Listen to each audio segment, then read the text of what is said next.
अगर अभी तक पार्लियामान में एमक्यूएम कहां खड़ी है, इस हवाले से खुद एमक्यूएम भी गूम का शिकार दिखाई दे रही है। Talks are underway. हमारे साथ ख्वाजा इजहारुल हसन साहब मौजूद हैं। ख्वाजा साहब बहुत बहुत शुक्रिया साथ देने का। पहले फरमा दीजिएगा सर, वजारतों पर झगड़ा अभी भी बदस्तूर कायम है? काबीना का हिस्सा बनना है नहीं बनना, कोई हतमी फैसला कर लिया है? आज तो ये हतमी फैसला हमारे पार्लियामानी पार्टी के इजलास में दायर हो गया कि ठीक है, वजारतों में नहीं जाएंगे। और देखिए, बड़ी क्लियर बात है, ये हम क्या सिर्फ वजारतें लेने के लिए जा रहे हैं? ये हमें रिवायती तौर पर वो पार्टी तो ना समझें। अगर हमें वजारतें चाहिए या वजारतों में काबीना में हम हिस्सा बनना चाहते हैं, और 18 अमेंडमेंट के बाद हमें पता है कि नेशनल फाइनेंस कमीशन और 18वीं तरमीम के बाद इख्तियारात और वसाइल सूबे को मुंतकिल हो गए, तो हमारी तरजीह वही होगी ना जो विफाक के अंदर अवेलेबल रिसोर्सेज होंगे, जिसके जरिए हम डिलीवर कर सकें, जिस तरह माजी में भी करते रहे हैं। लेकिन अगर आप हमें कहें कि नहीं जी, just for the sake of the वजारत आपने बैठना है काबीना में, तो हमारे लिए तो बहुत मुश्किल हो जाएगा। उनसे एक इंसान की तकदीर तो बदल जाएगी, लेकिन मेरे शहर की, मेरे जो वोटर्स हैं उनकी तकदीर तो नहीं बदलेगी। मगर ख्वाजा साहब, अभी भी कितने चांसेस हैं कि काबीना में शामिल आप लोग हो जाएं? कतई नजर the merits of what you are talking about, काबीना का हिस्सा बनने के अभी भी कितने चांसेस हैं? क्योंकि फैसल करीम कुंडी हमारे साथ मौजूद थे, आपसे पहले उन्होंने कहा कि एमक्यूएम बन जाएगी। फारूक सत्तार साहब ने भी कहा सेकंड थॉट्स आ रही हैं हमें।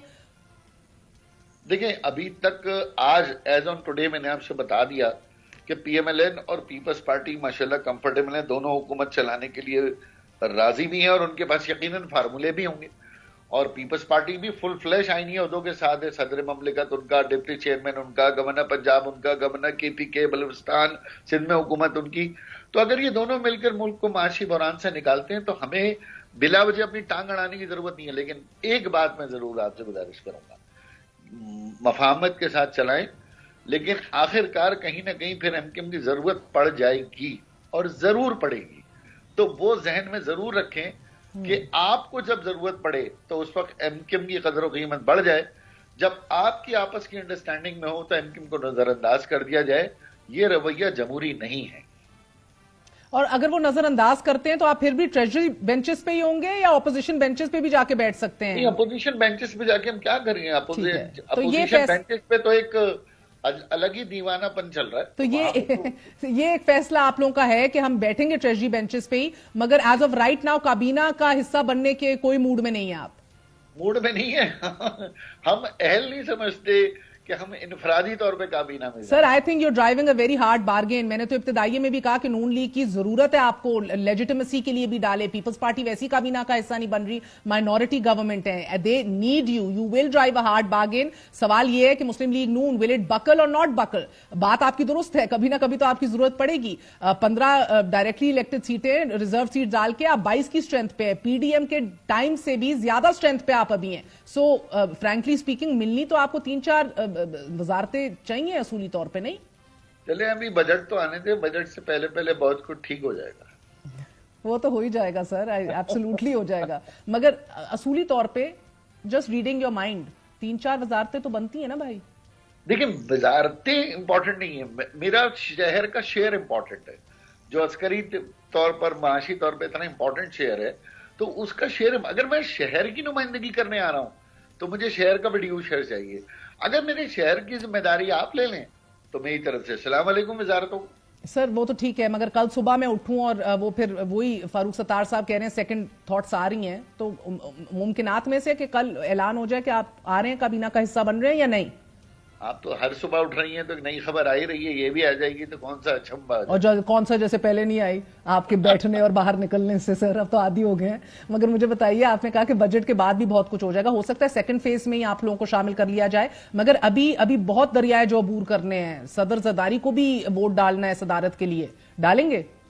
अभी तक हमें उनकी तरफ से बाकायदा कोई दावत या इत्तला या कोई डेलीगेशन नहीं आया। हमें ये पता चला है कि सदारत के उम्मीदवार जाहिर वो हैं, बिलावल साहब ने अनाउंस किया और शहबाज शरीफ साहब ने अनाउंस किया। लेकिन जाहिर अखलाकी तौर पर हम इतने मुंतजर तो होंगे कि उस एमक्यूएम से जरूर आकर सदारत का अखलाकी तौर पर वोट डिमांड किया जाए। और आप लोग जब वो मांगेंगे तो फिर आप फैसला करेंगे कि देना है कि नहीं? हमने तो फैसला कर लिया ना कि हम तो काबीना से ही बाहर हैं, تو ظاہر صدر مملکت کی مخالفت یا تو ہم اپنا نمائندہ کھڑا کر رہے ہوتے بحیثیت صدر، ایسا بھی کوئی نہیں ہے. تو یقیناً ہم نے کہا نا آپ کو کہ تمام یہ دونوں حکومتیں مل کے چل رہی ہیں، ہم ان کے راستے میں کہیں کوئی رکاوٹ یا رخنہ اندازی نہیں کریں گے، لیکن کچھ اخلاقی نارمز ہیں، کچھ پارلیمانی نارمز ہیں، ان کی بہرحال پاسداری ضروری ہے. مجھے سیدھا سیدھا بتائیں نا سر، ووٹ ڈالنا ہے زرداری صاحب کو بحیثیت صدر یا نہیں ڈالنا؟ بھائی ہمیں کوئی بتائے گا نا کہ ہمیں ووٹ ڈالنا ہے. میں پوچھ رہی ہوں سر، ڈالیں گے؟ میں آپ کو انوائٹ کر رہی ہوں سر، آپ کا ووٹ مانگ رہی ہوں. فی سبیل اللہ ازیوم کر کے اور سب جگہ لائن سے کھڑے ہو کے ووٹ ڈالیں گے. یقیناً اگر کہا جائے گا ووٹ ڈالنے کے لیے کہا جائے گا تو سوچ لیں گے. سر گورنرشپ مل رہی ہے سندھ کی یا وہ بھی ابھی ڈاما ڈول ہے؟ گورنرشپ ابھی تو ہمارے پاس ہی ہے، ملنے کا کیا سوال ہے؟ بس ٹھیک ہے، وہ کنفرم ہے. وہ ٹسوری صاحب کے پاس ہی رہے گی ابھی یا خوشبخش شجاعت صاحبہ کا بھی نام آ رہا ہے؟ دیکھیں گورنر صاحب بہرحال ہمارے نومنی ہیں، اور 4-5 مہینے کے گیپ کے بعد گورنر آیا تھا، اگر آپ کو یاد ہو وہ خلا تھا تو، اور ایک اچھا کام کر رہے ہیں. تو خوشبخش شجاعت صاحبہ کا نام ایم کیو ایم کی طرف سے نہیں ہے، یہ کہاں سے فلوٹ ہوا میرے علم میں نہیں. اور ایم کیو ایم کا نام آج بھی ٹسوری صاحب کا ہی ہے؟ ایم کیو ایم کا نام آج بھی ٹسوری صاحب کا ہی ہے. بہت بہت شکریہ. خواجہ اظہار الحسن صاحب ہمارے ساتھ موجود تھے.